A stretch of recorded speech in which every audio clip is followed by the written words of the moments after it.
లో ప్రొఫెసర్స్, చాలా జ్ఞానం ఉన్నవాళ్ళు, వాళ్ళు మాట్లాడుకున్నప్పుడు ఒక మాట అన్నారు బైబిల్ గురించి. ఆయన ఏమన్నారంటే, వాక్యము మనం చదవాలంట, అందరూ చదవాలి. నేను చెప్పేవాడిని చెప్పడానికి కాదు, నా గురించి నేను చదువుకోవాలి, మీ గురించి మీరు చదువుకోవాలి. వాక్యము పనిచేస్తుంది, వాక్యమే దేవుడు, వాక్యమే నిన్ను జీవములోకి నడిపిస్తుంది. కాబట్టి దేవుణ్ణి ఆరాధించాలన్నా వాక్యానుసారముగా ఆరాధించాలి. కాబట్టి వాక్యం లేకుండా ఏమీ లేదు. కాబట్టి ఆయన ఏమంటాడంటే, ఈ వాక్యాన్ని చదివే ముందు వాక్యాన్ని నమ్మాలట. హల్లెలూయా. ఇది ఆయన అంటాడు, నేను భక్త్ సింగ్ గారి దగ్గర శిష్యరకం చేశాను, ఆయన నాకు నేర్పించింది ఏంటంటే, ఈ వాక్యము చదివే ముందు ఈ బైబిల్లో ఉన్న ప్రతి వాక్యాన్ని నువ్వు రూఢిగా నమ్మాలి, నమ్మి చదవాలట, అప్పుడు ఈ వాక్యం పనిచేస్తుంది. రెండవ విషయం ఏంటంటే, ఈ వాక్యము చదివినప్పుడు దేవునితో, దేవుడా నాతో మాట్లాడు అని అనాలట. ఏమనాలి? దేవుడా నాతో మాట్లాడు అని అనాలట. కాబట్టి ఆ విధంగా వాక్యాన్ని ధ్యానించాలి, వాక్యాన్ని వినాలి.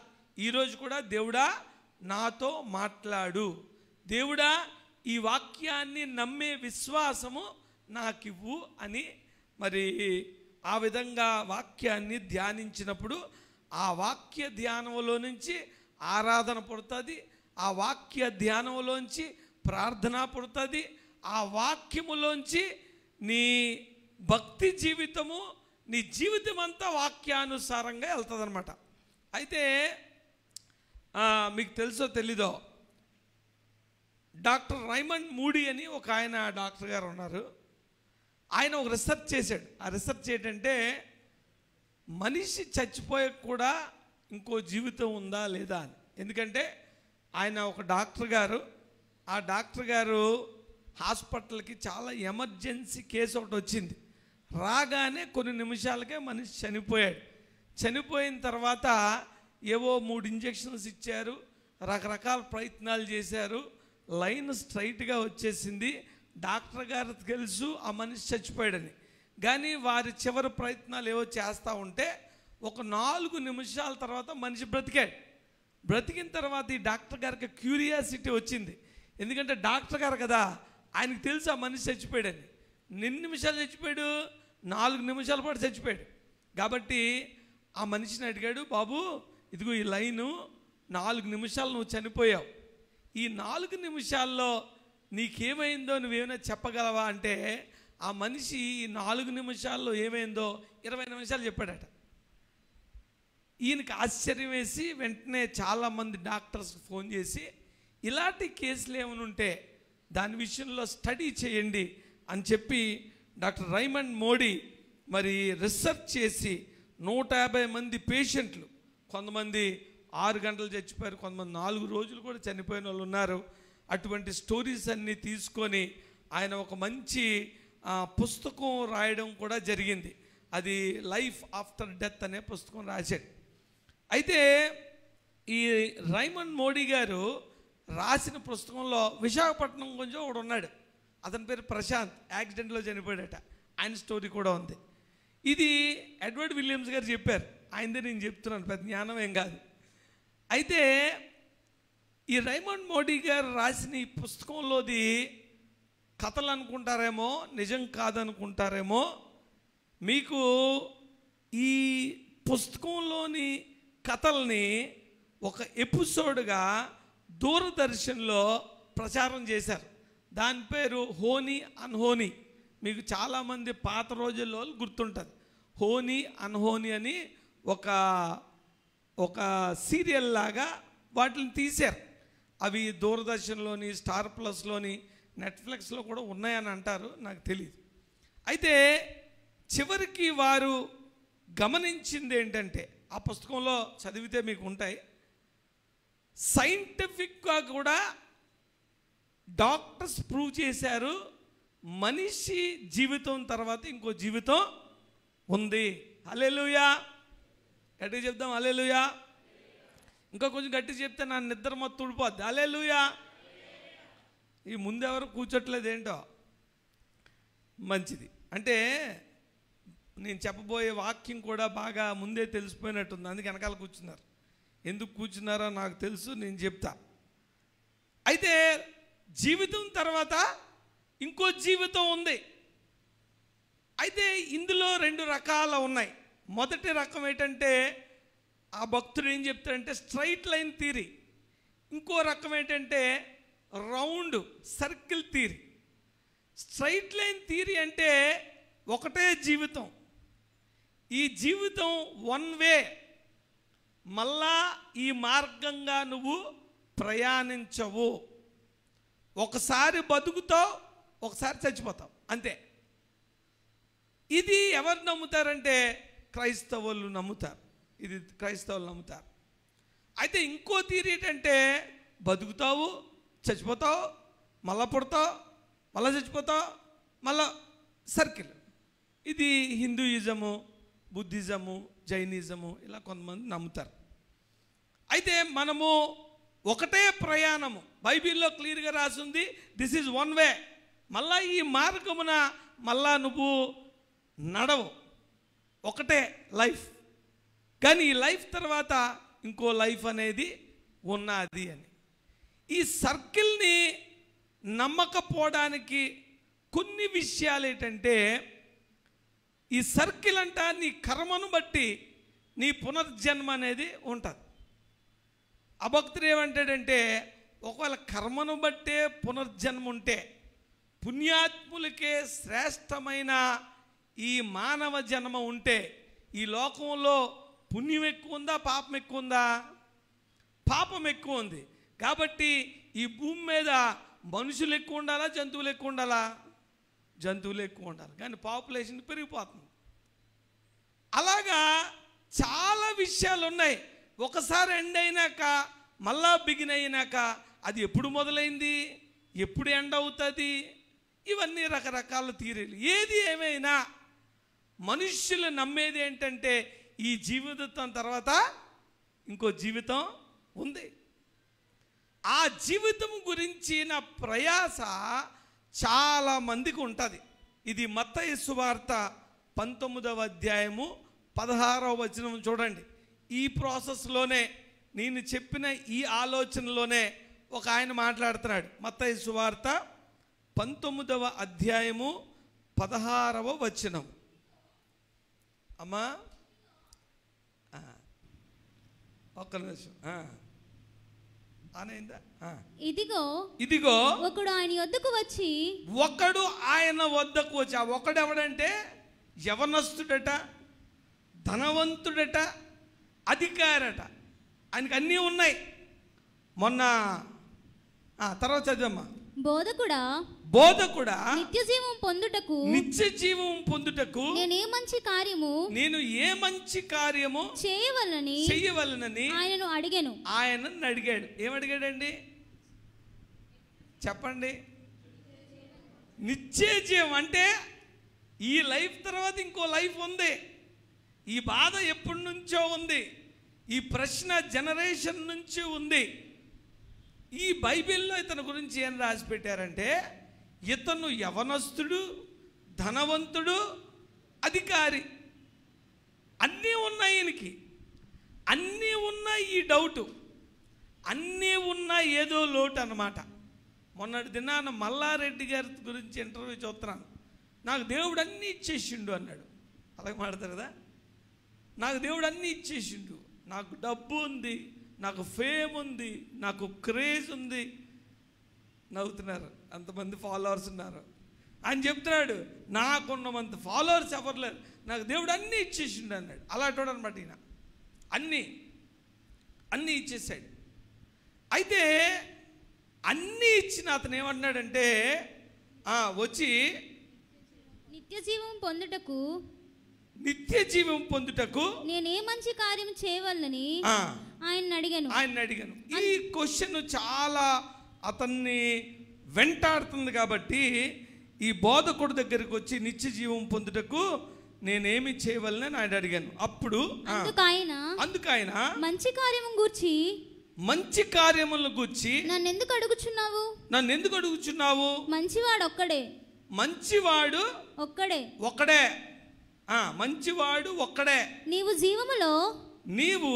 జీవములో ప్రవేశింప గోరని ఎడల, ఒకవేళ నువ్వు అనుకుంటున్నట్టు నీ జీవితం తర్వాత ఇంకో నిత్య జీవం ఉందని నువ్వు నమ్మి అందులో నువ్వు ప్రవేశించాలని ఆశపడితే ఆజ్ఞలు గైకొనమని చెప్పాను. ఆజ్ఞలు గైకోనబ్బాయి అని చెప్పాడు. మంచోడు అవడం లేడు. మంచి అనేది ఏం లేదు. ఒకటే ఒక మంచి. ఏ మంచిది? ఒకటే ఒక మంచి. ఒక్కటే, నేనే, సింగులర్, ఐ యామ్ అనేది దేవుడిని సూచిస్తుంది అనమాట. కాబట్టి ఆయన ఏమన్నాడంటే మంచివాడు ఒక్కడే. హల్లెలూయా. ఏ భేదము లేదు. మనుషులందరూ పాపము చేసి అనుగ్రహించు మహిమను పొందలేకపోతున్నారు. కాబట్టి నువ్వు నన్ను ఎందుకు, చాలామంది అనుకుంటారు యేసుక్రీస్తు కూడా చెప్పాడు మంచోడు ఒక్కడో లేదు కాబట్టి ఈయన కూడా మంచోడు కాదు. ఆయన ఎందుకు చెప్పాడంటే ఆ జ్ఞానము ఆ మనిషి అర్థం చేసుకోలేకపోతున్నాడు. ఈ ధనవంతుడైన యవనస్తుడిలో ఉన్న భయంకరమైన లోపం ఏంటంటే అతను దేవుణ్ణి దేవుడిగా చూడలేకపోతున్నాడు. ఆయన ఏమని పిలుస్తున్నాడంటే బోధకుడా అని పిలుస్తున్నాడు. ఆయన చెప్తున్నాడు మంచోడు ఒక్కడే. కాబట్టి నువ్వు చేయాల్సింది ఏంటంటే దేవుని ఆజ్ఞలను ఫాలో అవ్వాలి అని పాపం యేసుక్రీస్తు వారు తెలియజేశారు. అందులో మంచివాడు ఒక్కడే అన్నప్పుడు ఆ మంచివాడే నాలో లోపమేమన్నా మీరు చూపించగలరా అని ప్రశ్నించగలిగిన సత్తా ఉన్న ఆ దేవుడు ఆ ప్రశ్న అడిగినప్పుడు ఆ దేవుడిలో అతను దేవుణ్ణి చూడలేని అంధత్వంలో ఉండి అతను ఏమనుకుంటాడంటే నిత్య జీవం వెళ్ళడానికి నేను ఏదైనా మంచి కార్యాలు చేస్తే సరిపోద్ది అనుకుంటున్నాడు. హల్లెలూయా. చాలామంది కార్యాలు బట్టి మనము నిత్య జీవంలోకి వెళ్ళిపోవచ్చు అనే ప్రీ కన్సీవ్డ్ మైండ్ సెట్. మన కార్యాలు మంచివి, నేను మంచోణ్ణి, నేను నీతిపరుణ్ణి, నేను అబద్ధాలు ఆడట్లేదు, నేను మోసాలు చేయట్లేదు కాబట్టి నేను నిత్య జీవంలోకి వెళ్ళిపోవచ్చు. ఇంకేమైనా ఉన్నాయా అని ఒక విధమైన ఆధ్యాత్మిక అహంకారముతో కూడిన ప్రశ్న ఇక్కడ కనిపిస్తూ ఉంది. అయితే యేసయ్య అన్నాడు ఆజ్ఞలను గైకోను అన్నాడు. అప్పుడు ఆయన ఏమడిగాడు? ఆజ్ఞలు గైకొనమని చెప్పాను. అతడు ఏ ఆజ్ఞలను ఆయన అడగగా ఆయన ఏ ఆజ్ఞలు అని అడిగాడు. మీరు చూసారా అతను క్వశ్చనింగ్ ట్రెండ్ చూడండి. ఆయనకు అన్నీ ఉన్నాయి. చాలా ఇంపార్టెంట్ ప్రశ్న అడిగాడు దేవుణ్ణి. దేవుడి దగ్గర మీరు ప్రశ్న అడిగినప్పుడు దేవుడు సమాధానం చెప్తాడు, కానీ ప్రశ్న అడగక ముందే నీ హృదయ ఆలోచనలు దేవుడికి తెలుసుంటాయి. ఆయన మొట్టమొదటి ఏమడుగుతున్నాడంటే డైరెక్ట్గా ఆయన అడిగేస్తాడు ఏ సత్క్రియ చేయాలి, అసలు నేనేం చేయాలి, నేను ఎలా సంపాదించుకోవాలి అని అంటలేదు. ఒక కంక్లూజన్కి వచ్చేసాడు. మంచి క్రియలు బట్టి నేను నిత్య జీవంలోకి వెళ్ళిపోతాను, నా నీతి మంచిది, నేను ఖచ్చితమైన వాడిని. ఒక విధమైన అహంకారం కనిపిస్తుంది. రెండవది దేవుడు చెప్పాడు నువ్వు ఆజ్ఞలు గైకొనంటే ఏ ఆజ్ఞలు? కొంతమంది బాగా చదివిన పిల్లలకి ఓవర్ కాన్ఫిడెన్స్ అయిపోతే అంటారు ఏంటంటే ఏట్రా నువ్వు ఏదైనా అడుక్కో, ఏ క్వశ్చన్ అడుగుతావు, ఆజ్ఞలను ఏ ఆజ్ఞలు అని అడుగుతున్నాడు. ఎందుకంటే యేసయ్య చెప్పాలి, ఈయనేమో ఎస్ నాకు అన్నీ తెలుసు అని చెప్పాలి.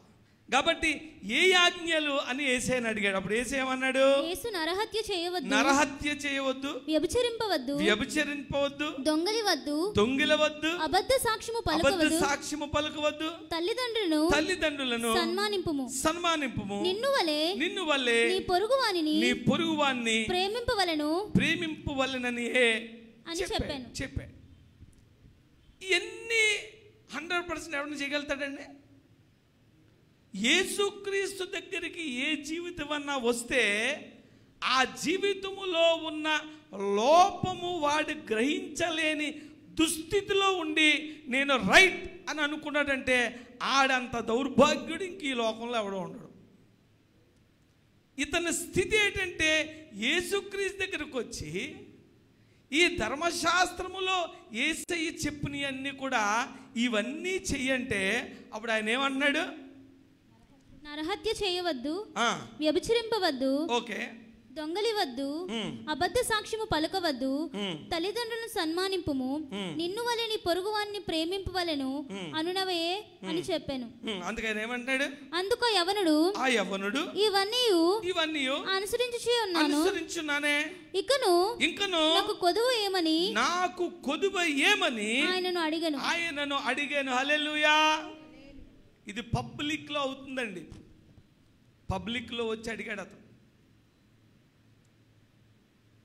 చూడండి, ఈ యవ్వనస్తుడు అన్నీ ఉన్నాడు. చాలామంది భక్తి ఎప్పుడు చేస్తారంటే అన్ని అవకాశాలు ఉన్నప్పుడు చేస్తారు. బయట కూడా చాలా యాగాలు, చాలా పద్ధతులు ఎందుకు ఇప్పుడు పెరిగిపోతున్నాయంటే అందరికీ సమృద్ధి పెరిగిపోయింది.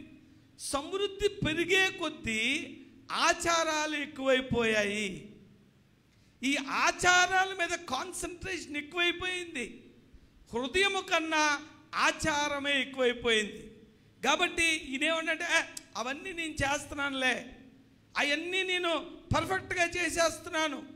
యేసుక్రీస్తు ఎదురుగుండా నీ పాపాలను కడిగే యేసు ప్రభువుని ఎదురుగుండా పెట్టుకొని ఆయన పాపాలు గుర్తించలేని స్థితిలో స్వనీతి, ఆధ్యాత్మిక గర్వము, నేనే రైటు, ఇంకేమనుంటే చెప్పు అన్నాడు ఆయన. అంటే యేసయ్య మామూలుడా సరైన మాట చెప్పాడు. అప్పుడు ఏం చెప్పాడు? అందుకు యేసు నువ్వు పరిపూర్ణమవుటకు కోరిన ఎడల పోయి నీ ఆస్తిని అమ్మి బీదలకిమ్ము, అప్పుడు పరలోకమందు నీకు ధనము కలుగును, నీవు వచ్చి నన్ను వెంబడింపమని అతనితో చెప్పాను. హల్లెలూయా. ఇదండి, దేవుడి దగ్గరకు వస్తే దేవుడు నీలో ఉన్న లోపాన్ని చూపించమంటే దేవుడు ఎత్తిపెట్టి చూపించాడు. ఆ యవ్వనస్తుడికి లోపల ఒక విగ్రహం ఉంది. ఆ యవ్వనస్తుడు దేవుణ్ణి ప్రేమిస్తున్నాను, దేవుణ్ణి పూర్ణ మనసుతో, నీ పూర్ణ శక్తితో, ఇంకా నీ పూర్ణ మనసుతో నేను ప్రేమిస్తున్నాను అని చెప్తానే ఆయనలో ఉన్న విగ్రహాన్ని యేసు ప్రభు బయటికి తీసి పెట్టాడు. అది ఏంటంటే ధనము అనే విగ్రహం ఉంది. కాబట్టి నీకు ఇష్టమైతే మొత్తం అమ్మి పేదలకు ఇచ్చి నన్ను ఫాలో అన్నాడు. మీకు తెలుసా, యేసుక్రీస్తు అంత ఈజీగా ఎవరిని ఫాలో అవ్వమండవు. కొంతమందిని అయితే నన్ను ఫాలో అవుద్దని చెప్పేసి ఇక్కడ ఒక బంపర్ ఆఫర్ ఇచ్చాడు అనమాట. ఇక్కడ అతని హృదయానికి ఒక టెస్ట్ పెట్టాడు. ఆయన ఏమన్నాడంటే నేను అన్నీ కూడా ఖచ్చితంగా చేసేస్తున్నాను, ధర్మశాస్త్రాన్ని ఖచ్చితంగా నేను అనుసరిస్తున్నాను. మన జీవితాల్లో టెస్ట్ రానంతసేపు అందరూ నీతిపరులే. హల్లెలూయా. టెస్ట్ రానంతసేపు అందరూ నీతిపరులే, చూడకపోతే ప్రతివాడు మంచోడే.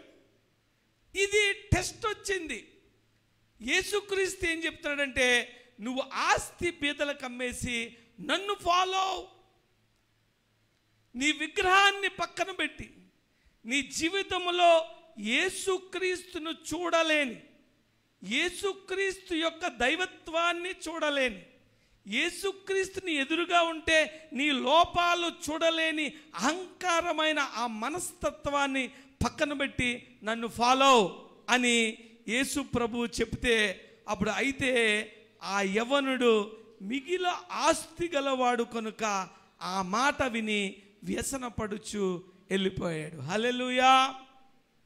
ఈరోజు కూడా మన జీవితాల్లో ఏదో ఆ విగ్రహం ఉంది.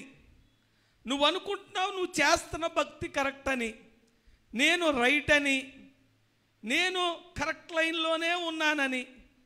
కానీ దేవుని వాక్యము, దేవుని వాక్కు నిన్ను సంధించినప్పుడు నువ్వు దేవుని ముఖ దర్శనములో నీలో ఉన్న లోపాలు సరిదిద్దుకోలేకపోతే దేవుడే నీకు వ్యర్థం. ఈ దేవుడు అంటారు, ఈ క్రైస్తవ్యం అటండి దేనికి కాంపిటీషన్ కాదు. హల్లెలూయా. ఈ క్రైస్తవ్యము దేనికి కాంపిటీషన్ కాదు. ఈ యేసుక్రీస్తు ఎవరికి కాంపిటీషన్ కాదు. మనం ఎవరి పక్కన చూసి సరితూగి మాది నిజమైన దేవుడు, నిజమైన మార్గం అని ఒక్కి నొక్కానించాల్సిన పనేం లేదు. ఇప్పుడు 2 యాపిల్స్ ఉన్నాయనుకోండి, ఆ 2 యాపిల్స్ మధ్య కంపారిజన్, ఇది సిమ్లా యాపిలా, ఇంకోటి ఏముంటుంది కాశ్మీర్ యాపిలా, కంపారిజన్.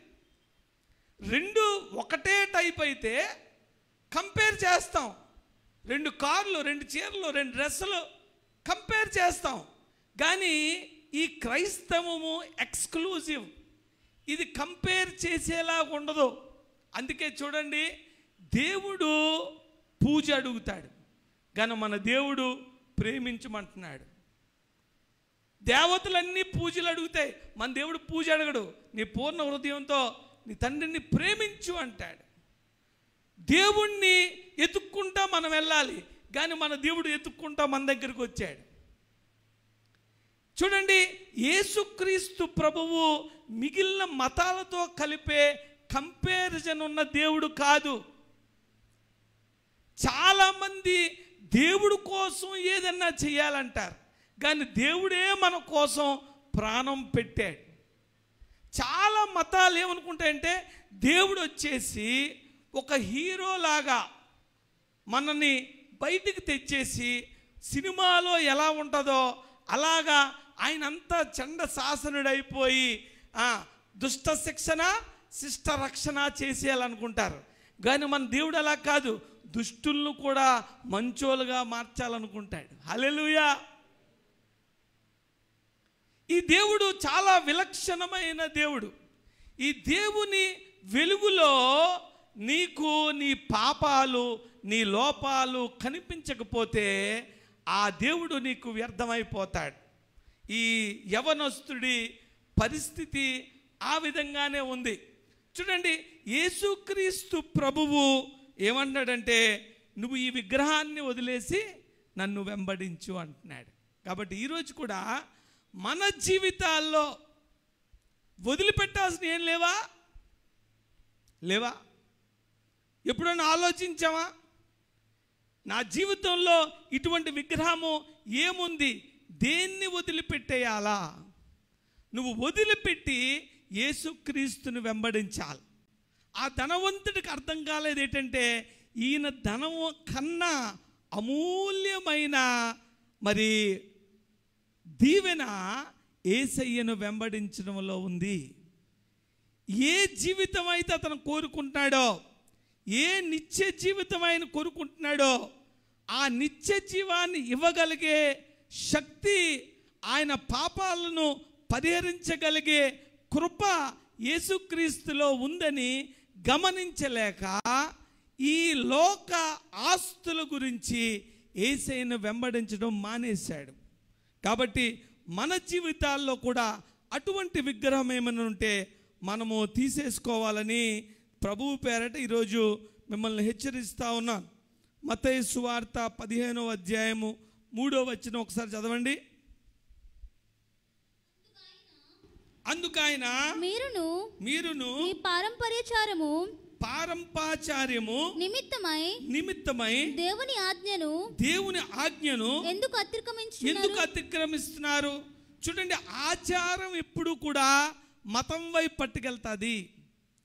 ఈ ఆచారము ఎప్పుడు కూడా మిమ్మల్ని దేవుణ్ణి రీచ్ అవ్వకుండా చేస్తుంది. ఈ ధనవంతుడు కూడా ఆచారాలన్నీ చేస్తున్నాడు. అంటే బీదలకు కనికరిస్తున్నాడు, అన్ని రకాల ఆయన చెప్పాడు చూసారా, అన్ని దాన ధర్మాలు, ఆ బైబిల్లో ఉన్న మంచి పనులన్నీ చేసి ఆయన అన్నాడు, ఇన్ని మంచి పనులు చేస్తున్నాను కదా, నేను ఇంకేమన్నా మంచి పని చేస్తే లోపం ఉందా? ఈ మంచి పనులతోనే, నీ స్వనీతితోనే దేవుడి దగ్గరికి వెళ్ళిపోవచ్చు అనుకుంటాడు. ఓరు పిచ్చోడా, నువ్వు నీ సత్క్రియలతో నువ్వు దేవుడి దగ్గరికి వెళ్ళలేవు అని దేవుడు తెలియజేస్తున్నాడు. కాబట్టి 15వ అధ్యాయంలో కూడా దేవుడు చాలా క్లియర్గా అంటున్నాడు, మీ పారంపర్య ఆచారాల నిమిత్తము దేవుని ఆజ్ఞను ఎందుకు అతిక్రమిస్తున్నారు. పాపం అంటే ఏంటి తెలుసా? దేవుని ఆజ్ఞను అతిక్రమించడమే.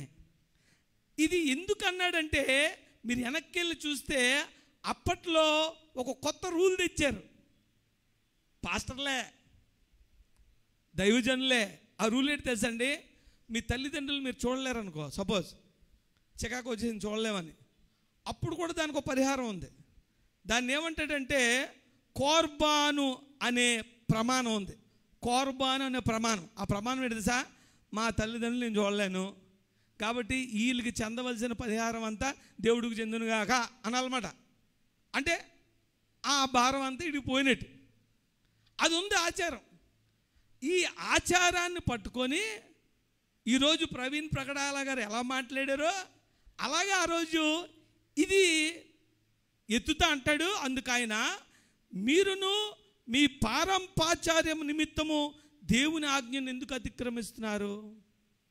నీ బేసిక్ రెస్పాన్సిబిలిటీస్ కన్నా దేవుడి దగ్గర పని చేస్తున్నాను ఫీల్ అయిపోతారు చాలామంది. అస్సలు కాదు. మొదట ఫ్యామిలీ, తర్వాత మినిస్ట్రీ అని చాలామంది చెప్తారు. నువ్వు ఒక తండ్రిగా, ఒక తల్లిగా, ఒక కుమారుడిగా, ఒక కుమార్తెగా నీ బాధ్యతలను నిర్వర్తించిన తర్వాతే దేవుడు. కొంతమంది దేవుడి పేరు మీద బాధ్యతలను మర్చిపోతూ ఉంటారు. కావాలంటే ఒకసారి తీయండి 15వ అధ్యాయము, మత్తయి సువార్త 15వ అధ్యాయంలో దాని కాంటెక్స్ట్ ఉందా?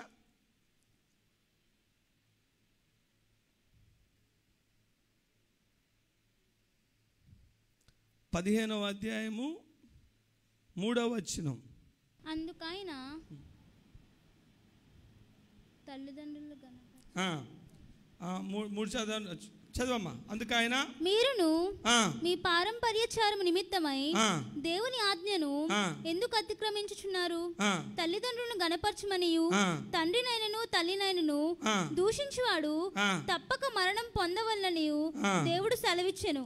మీరైతే ఒకడు తన తండ్రినైనను తల్లినైనను చూచి నా వలన నీకేది ప్రయోజనమగునో అది దేవార్పితమని చెప్పిన యెడల అతడు తన తండ్రినైనను తల్లినైనను గణపరచనక్కరలేదని చెప్పుచున్నారు. మీరు మీ పారంపర్యాచారం నిమిత్తమై దేవుని వాక్యమును నిరర్ధకము చేయుచున్నారు. రెండు చేస్తారు. ఒకటి ఆజ్ఞను అతిక్రమిస్తున్నారు, రెండోది వాక్యాన్ని నిరర్ధకం చేస్తున్నారు. కాబట్టి అప్పుడు తిడుతున్నాడు, వేషధారులారా తమ హృదయములతో నన్ను గణపరచుదురు గాని వారి హృదయమునకు దూరముగా ఉన్నది. మనుషులు కల్పించిన పద్ధతులు దైవోపదేశములను బోధించుచు వారు నన్ను వ్యర్థముగా ఆరాధించుచున్నారు. ఈ గొప్ప ఈ యవనస్తుడు ఏం చేస్తున్నాడంటే ఇదే పని చేస్తున్నాడు.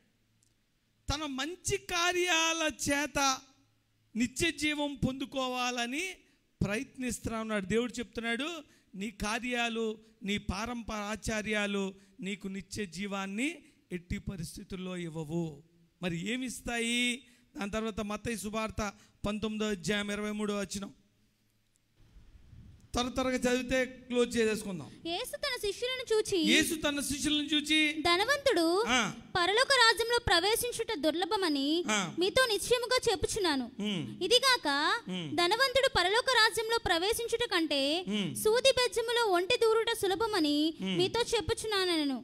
శిష్యులు ఈ మాట విని మిక్కిలి ఆశ్చర్యపడి అలాగైతే ఎవడు రక్షణ పొందగలడని అడుగగా యేసు వారిని చూచి ఇది మనుషులకు అసాధ్యమే గాని దేవునికి సమస్తము సాధ్యమని చెప్పాను.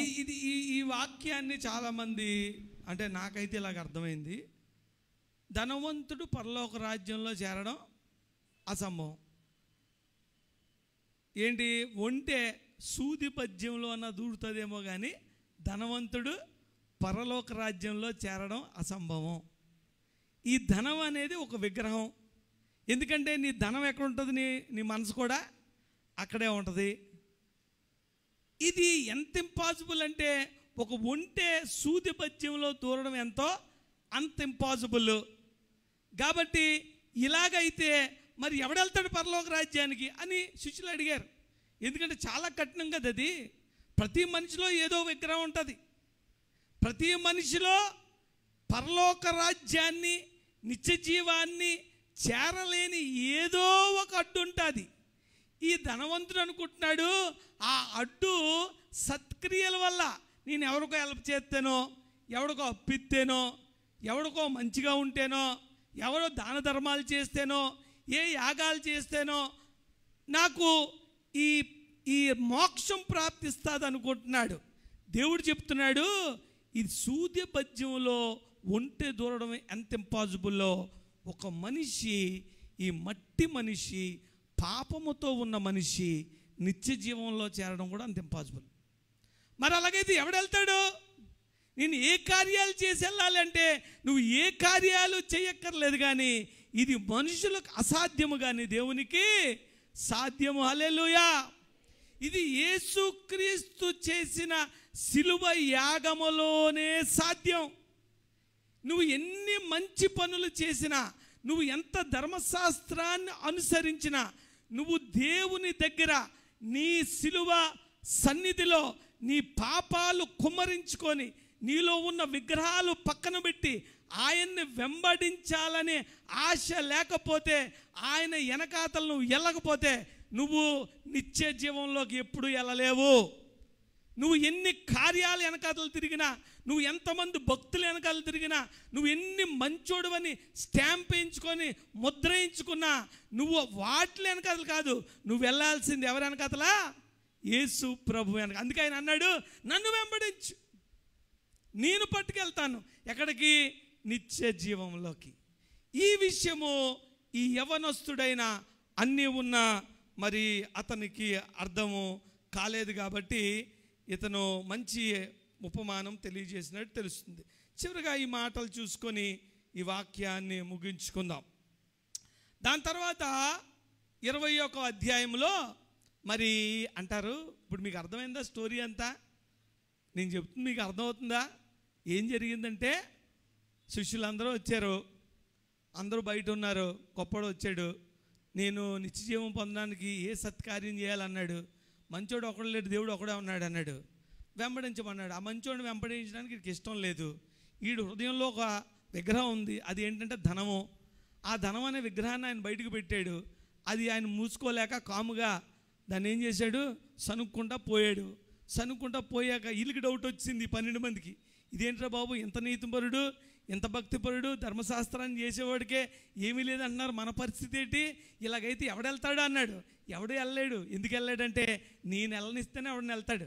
నువ్వు ఎంత మంచోడువైనా నీ క్రియలు బట్టి నువ్వు నీతిపరుడుగా పాపరహితుడిగా అవ్వలేవు. ఎంత నువ్వు మంచితనాన్ని లోకంలో చూపించినా నీ నీతి దేవుడి దగ్గర మురికి గుడ్డా అని నేనే నిన్ను పట్టుకెళ్తాను కాబట్టి నన్ను వెంబడించి అన్నాడు. కాబట్టి అప్పుడు శిష్యులందరూ అన్నారు, అలాగైతే మేము అన్నీ వదిలేసుకొని నేను వెంబడెత్తున్నాం కదా, మా పరిస్థితి ఏంటి? మాకేం మిగులుతుంది? మాకేమి జరుగుతుంది అని మరి యేసుక్రీస్తు ప్రభువుని అడిగారు. అప్పుడు యేసుక్రీస్తు ప్రభువు వాళ్ళకు దేవుడు ఏం చేస్తాడో 19వ అధ్యాయం 27వ వచనంలో క్లియర్ కట్గా చెప్పాడు. నేను మళ్ళా ఈ ప్రపంచము పునర్జన్మయ్యాక మీరందరూ నా నా నా రాజ్యంలో మీరు సింహాసనీసులై మీరు 12 గోత్రాలకు తీర్పు తీరుస్తారు. నా నిమిత్తము అన్నదమ్ములైనను అక్కచెల్లెలైనను తండ్రినైనను తల్లినైనను పిల్లలైనను భూములైనను ఇడ్లనైనను విడిచినోడికి 2 అంతలు వస్తుంది. ఇది కాక నిత్య జీవము స్వతంత్రించుకుంటాడు. యేసుక్రీస్తు కోసం నువ్వు ఏం వదిలేసుకున్నా అది నువ్వు 2 అంతలుగా పొందుతావు అని దేవుడు చక్కని ఎష్యూరెన్స్ వారికి ఇచ్చాడు.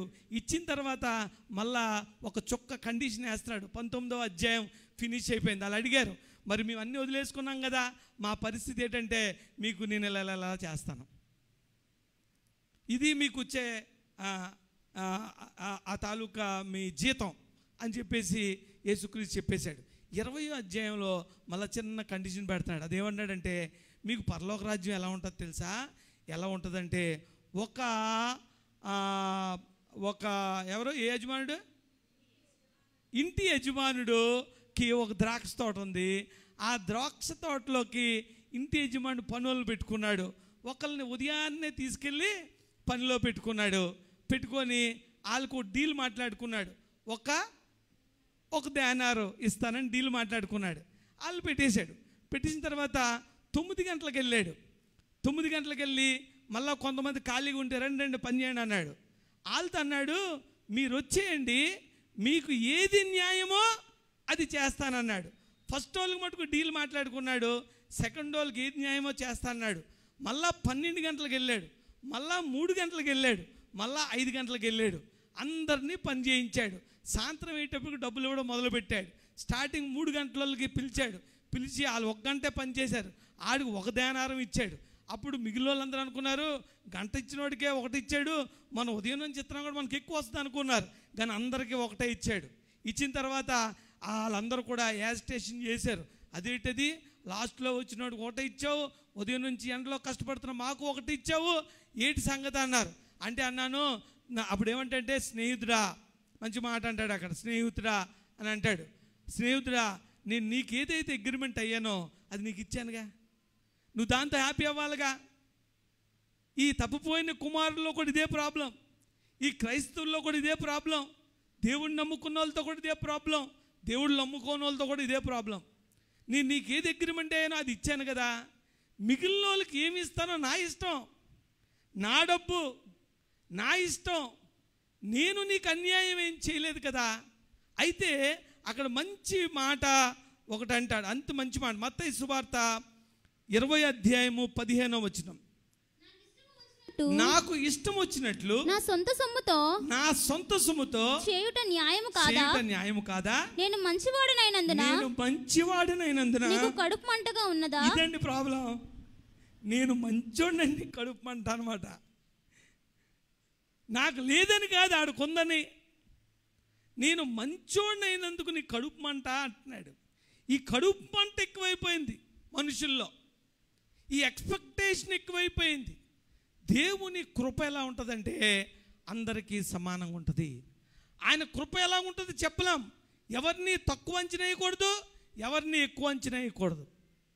దేవుడు ఆయన ఇష్టం వచ్చినట్టు ఆయన కృప ఇస్తాడు. కాబట్టి 12 మంది శిష్యులు, మీరు అన్నీ వదిలేసుకొని వచ్చారా? వాళ్ళకి చెప్తున్నప్పుడు అన్నీ వదిలేసుకొని వచ్చారా?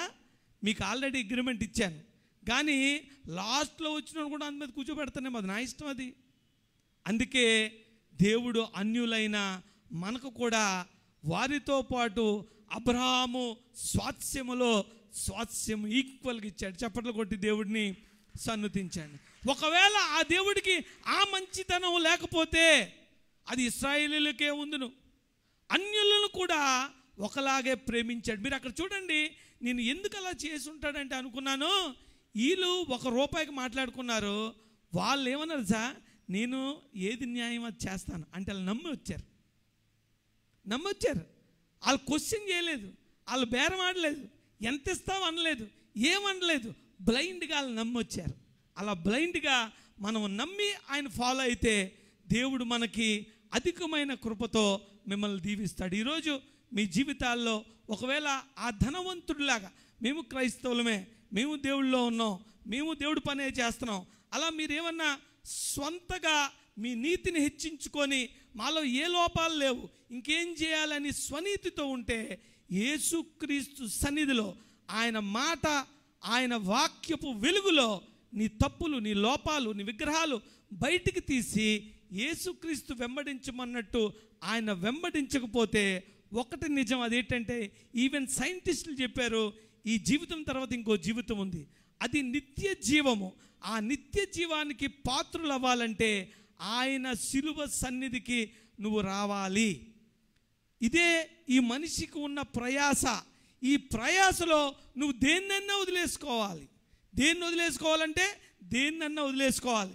నువ్వు ఎంత వదిలేసుకుంటావో అంతగా దేవుడు నీకు తిరిగి ఇస్తాడని నమ్మాలి.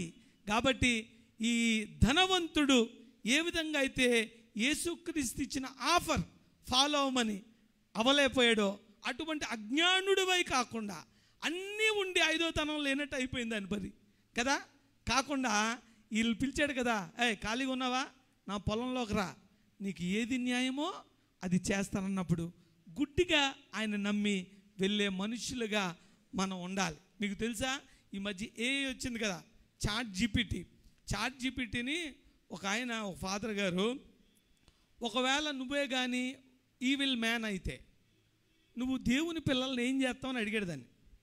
అర్థమైందా question? If you are evil man, దేవుడి నుంచి మనుషులను దూరం చేయడానికి నువ్వేం చేస్తావు? మంచి ఐడియా కదా. అసలు అదేం చెప్తుందని చాలా ఇంట్రెస్టింగ్ క్వశ్చన్. ఏని అడిగాడు, ఏదైనా చెప్పేస్తుంది కదా.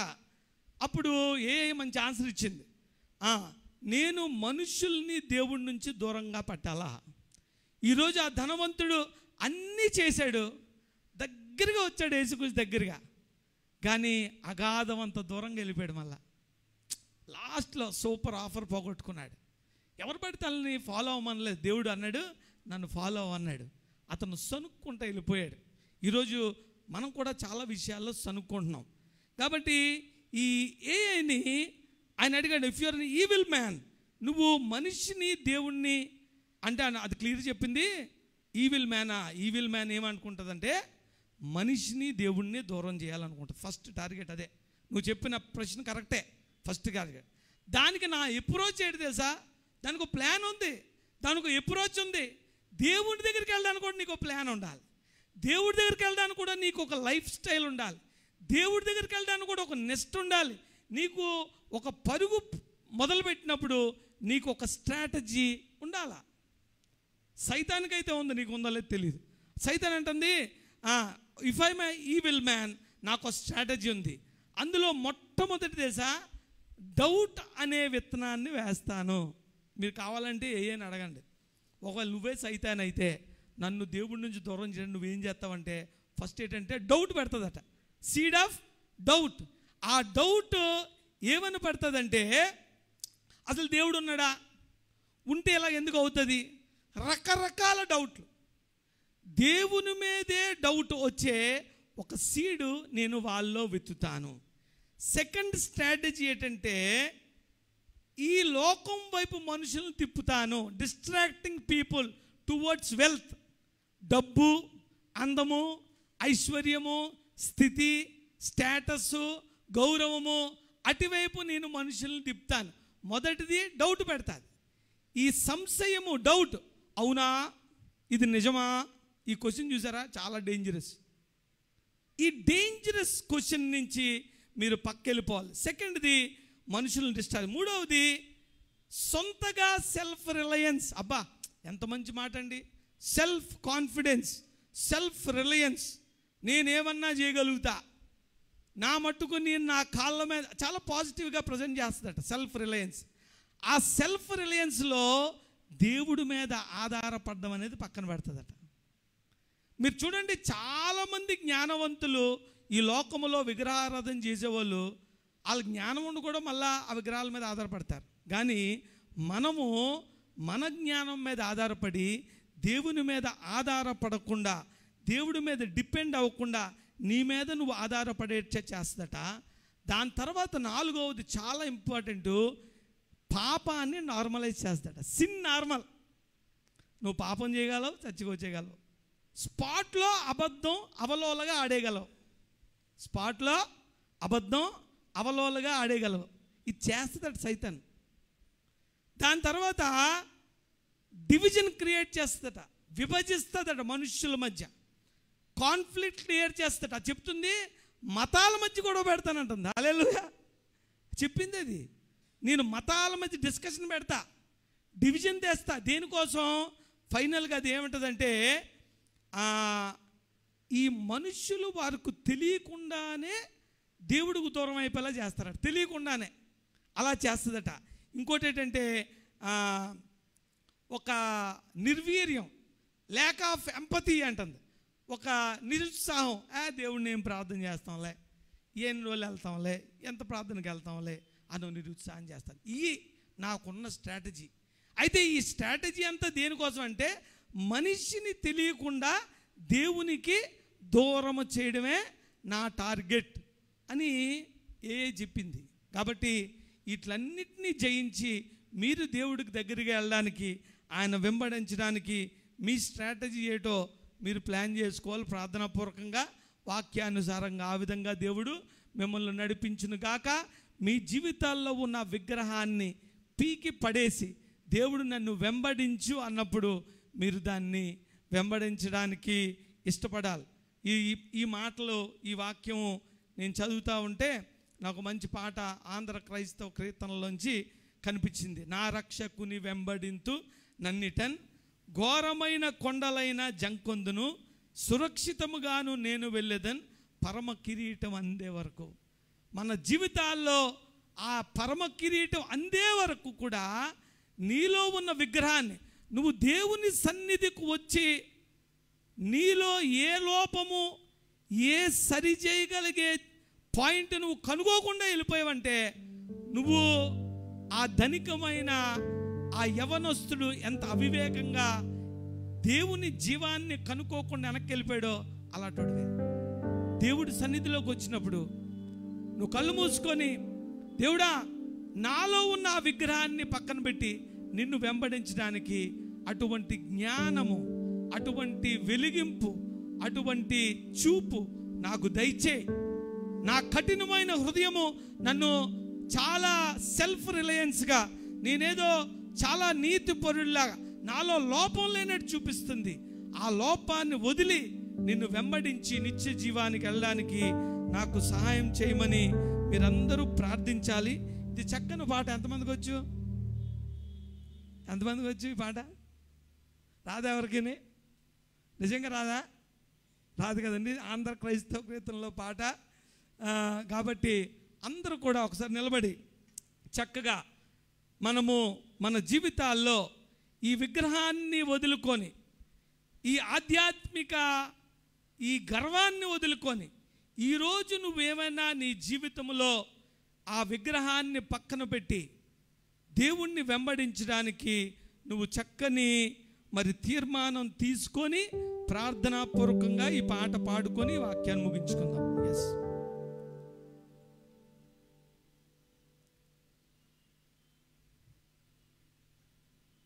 నా రక్షకుని వెంబడింతునన్నిట. మీరందరూ కూడా కళ్ళు మూసుకొని ఆ విధంగానే ఒక చిన్న ప్రార్థన చేసుకోండి. నేను కష్టపడి ఎండలో చెప్పాను కదా. మీకు ఎవరికి ఎప్పటికీ ఏం గుర్తు రాలేదా? వదిలేయాల్సింది, దయచేసి వదిలేయాల్సిన గుర్తు ఎవరికి. ఇప్పుడు ఎవరిని చూడొద్దు, మేము ఎలా పాట పాడతాం కూడా చెప్పొద్దు, మేము ఎలా పాడుతున్నాం కూడా చూడొద్దు. ఎందుకంటే మా ఇద్దరికి రాదు, మా ముఖాలు మేము చూసుకుంటున్నాం. మేము ఏదో బాధలు పడతాం, మీ బాధలు మీరు పడండి. నేను చెప్పిన వాక్యాన్ని మీ హృదయంలో పెట్టుకొని, దేవుడు నిజంగా ఇది చిన్న విషయం కాదు, చాలా బలమైన మాట. మీ జీవితాల్లో దేవుణ్ణి వెంబడించకుండా ఆపే ఆ విగ్రహాన్ని బయటికి తీయడానికి ప్రయత్నిస్తూ ఈ పాట దేవునికి అర్పిద్దాం. నా రక్షకుని వెంబడింతునన్నిటన్, ఘోరమైన కొండలైన జాంకొందును, సురక్షితముగాను నేను వెడలేదన్, పరమ కిరీటమందు వారకు. యేసు నేను ఎన్నడెన్నడు ఆశతో నన్నిటన్ వెంబడింతును, బాసురాంబ ప్రభు వెంట కన్నును మూసికొని ఎక్కడేని వెళ్ళుదున్. నా యేసు తోడ వెళ్ళు చందు నెల్లడన్, ప్రయాస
కళ్ళు మూసుకొని నాయనా నిన్ను వెంబడించగలిగే గొప్ప తండ్రి ఆ విశ్వాసములోకి మమ్మల్ని నడిపించండి. ఇదిగో మరి నీ విగ్రహాలు వదిలి నన్ను వెంబడింపమని నువ్వు ఇచ్చిన పిలుపుకు బదులుగా నా నాయన నీతో ఎక్కడికైనా భయం లేకుండా నీతో నడిచే ఒక ఆధ్యాత్మిక ప్రయాణము ఇదిగో తల వంచిన ప్రతి జీవితానికి దయచేయమని ప్రార్థన చేస్తున్నాం. నా కాలమెల్లా యేసు ముందు నమ్ముతాను. భీకరంపు వాద్య అయిన అంటే భయంకరమైన ఆ బ్రిడ్జెస్ను కూడా, కఠినమైన దారులు కూడా, కష్టమైన రోజులు కూడా, ఘోరమైన కొండలైన జంకకుండా సురక్షితముగా నీతో వెళ్తాను అనే గొప్ప విశ్వాసముతో నాయనా నీ వెంబడి నడిచే ఆ గొప్ప కృపను దయచేయమని ప్రార్థన చేస్తున్నాం. మేమందరం ఎంతో కాలంగా నిన్ను ఆయన మరి పూజిస్తూ ఉన్నాం, నమ్ముతా ఉన్నాం. కానీ మా జీవితాల్లో ఏ విగ్రహం అయితే నిన్ను వెంబడింపకుండా అడ్డు పెడుతుందో, నీ సన్నిధిలో, నీ ముఖకాంతిలో, నీ వాక్య ప్రత్యక్షతలో మా లోపాలు మేము తెలుసుకొని జీవము గల నిన్ను, జీవపు మాటలు గల నిన్ను, నిత్య జీవములోకి నడిపించగల సమర్థుడైన నిన్ను ఆయన మేము వెంబడింపగలిగే గొప్ప కృపను తల వంచిన ప్రతి బిడ్డకు దయచేయమని ఇదిగో నీ సన్నిధిలోంచి ప్రతి విధమైన దీవెన చేత బిడ్డలను నింపమని, వారి హృదయాల్లో ఆ భారమైన విగ్రహాలు తొలగించి గొప్ప తేలికైన హృదయము వారికి దయచేసి నడిపించమని ఆయన మరి ఎండల్లో ఈ రోజుల్లో తండ్రి మా అందరినీ కాచి కాపాడిన దేవా, మళ్ళా మేము కలిసే పర్యంతము బిడ్డలందరికీ తోడు నీడై ఆయన మేలులకే వారిని గుర్తు చేసుకోమని ఈ వాక్యము వారి హృదయాల్లో నాటబడి నాయన వారి జీవితంలో అనుక్షణము నాయన వారి జీవితాలు పరీక్షించుకొని నిన్ను వెంబడించగలిగే గొప్ప కృప, గొప్ప ఆనందము, గొప్ప సంతోషము, గొప్ప నాయన నిశ్చయత వాళ్ళలో నింపమని మా ప్రభు రక్షకుడు యేసు నామములో అడిగి వేడుకొంచున్నాం తండ్రి, ఆమేన్. దయచేసి కూర్చోండి.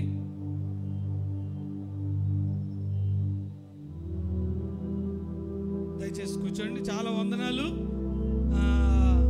నేను అందుకే మనుషులు నమ్ముకుంటు కంటే, రాజులు నమ్ముకుంటు కంటే నేను ఎవరు నమ్ముకున్నాను? లిసి గారిని నమ్ముకున్నాను. ఈ పాట గ్రూప్లో